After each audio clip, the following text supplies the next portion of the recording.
এক কথায় সরকার বলছে আমরা দিতে পারবো, কিন্তু সময় দিন।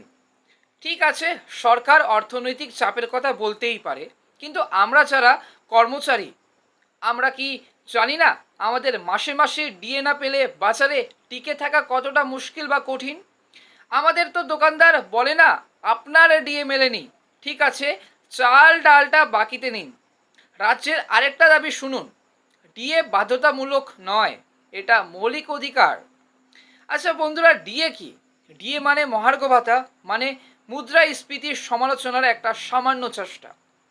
সামান্য বলছি কারণ কেন্দ্র সরকারি কর্মচারীরা যেখানে 55% হারে ডিএ পান এই মুহূর্তে, সেখানে পশ্চিমবঙ্গের সমস্ত রাজ্য সরকারি কর্মচারীরা এখনও পান মাত্র 18%। এই ফারাক কত জানেন? 37%। আচ্ছা, 37% হারে কম ডিএ পেলে জীবন চলবে কিভাবে? প্রশ্ন একটাই, সরকারি কর্মচারীদের একাংশ।